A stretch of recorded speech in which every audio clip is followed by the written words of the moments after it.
Nazdar, tak ja ťa zdravím, vítaj pri novom videu a dnes si pozrieme najdesivejšie miesta na našom svete. Som zvedavý, či ste nejaké videli aj vy, tak mi napíš do komentáru, ak si bol na nejakom takomto mieste, no a my sa poďme pozrieť na videjko.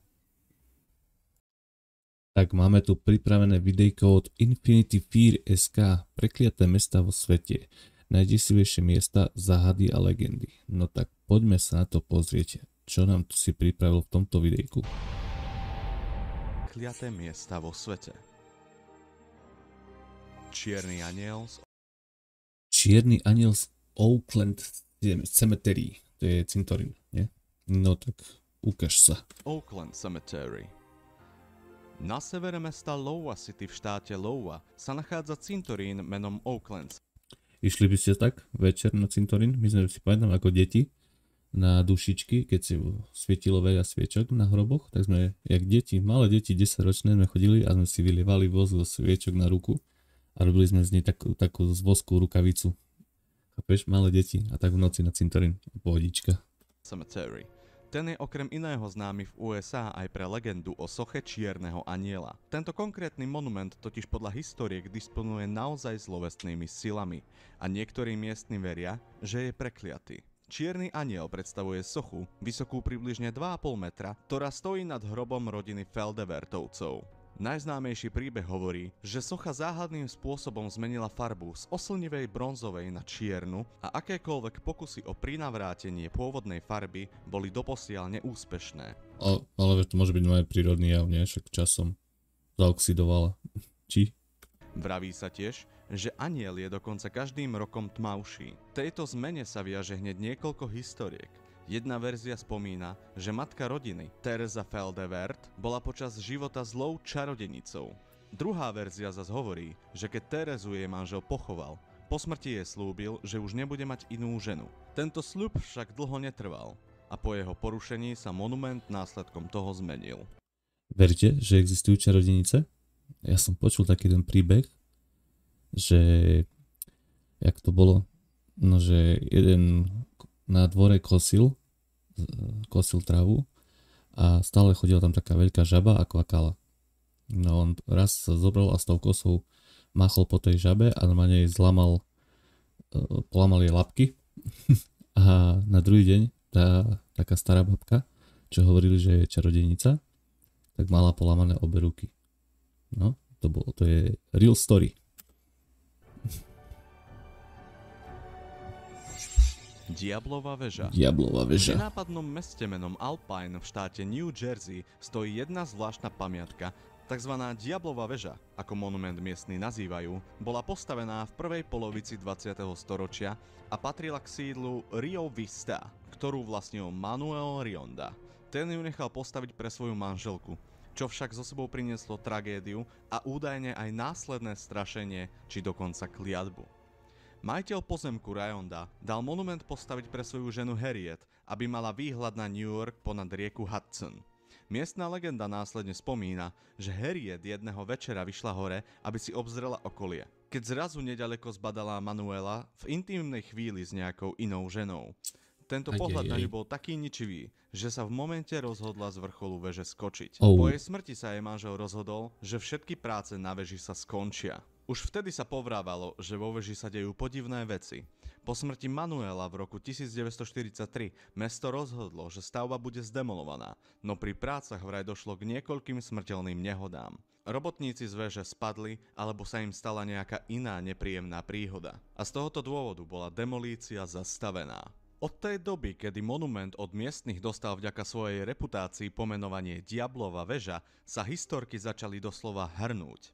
Hovorilo sa o satanských kultoch a ich krvavých obetách priamo vo veži a nechýbali ani správy o pomstychtivom duchovi, ktorým mala byť práve Harriet Rionda. Niektorí verili, že väža slúžila temným praktikám už od jej postavenia, keďže v prvých dekádach storočia mesto zažívalo ťažké časy, čo bolo zvalené na satanistické kulty a ich rituály. Tam by mali ísť tí takí lovci duchov, čo robia videá na YouTube. Berlínsky dom smrti. V berlínskych novinách Bild sa len pred pár rokmi objavil článok. No ten domček už vyzerá tak jak z hororu. o dome, ktorý si po mnohých úmrtiach spojených so samotnou budovou vyslúžil názov Dom smrti. Počas 15 rokov totiž prišlo o život až 9 ľudí, ktorí dom obývali alebo s ním boli v blízkej spojitosti, čo prispelo k temnejšej reputácii a historkám o tomto mieste. Neslávne známy dom, ktorého presná lokácia však nie je známa, sa do povedomia miestnych a neskôr aj širokého okolia dostal po viacerých podivných úmrtiach. Dom bol postavený len pred necelými 30 rokmi, no za tú dobu sa v ňom zhromaždilo mnoho desivej histórie. V dome sa v roku 2000 stala samovražda. Predchádzajúci majiteľ, ktorý na hornom poschodí viedol nevestinec, zomrel pri nehode v roku 2003. V roku 2012 bola do domu privolaná berlínska polícia. V jednej prenajatej izbe sa totiž našli tela 69-ročného muža a 28-ročnej ženy. Taktiež sa našli tela ich dvoch synov. To bola nejaká zlatokopka isto. Vo veku 3 a 6 rokov. Anglický dom hrôzy Kelvedon Hall. Veľká Británia je vo všeobecnosti považovaná za krajinu, v ktorej sa nachádzajú desiatky strašidelných domov a tak sídiel. zatiaľ to nebolo nič až také najdesivejšie, že by som sa toho bal, že bu.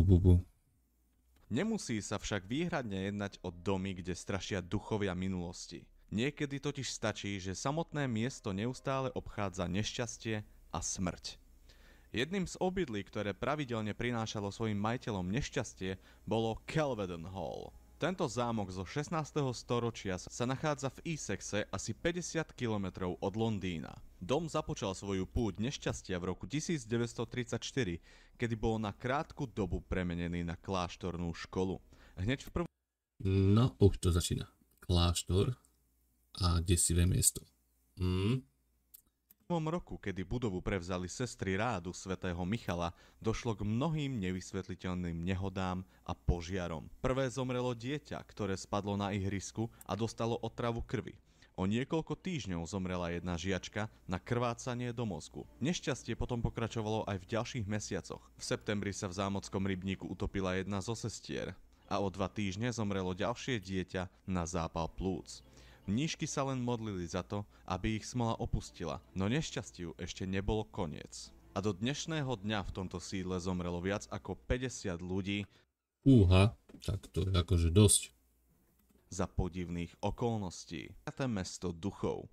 Na východ od pohoria Sierra Nevada v Kalifornii leží medzi kopcami Body Hills opustené mestečko Body.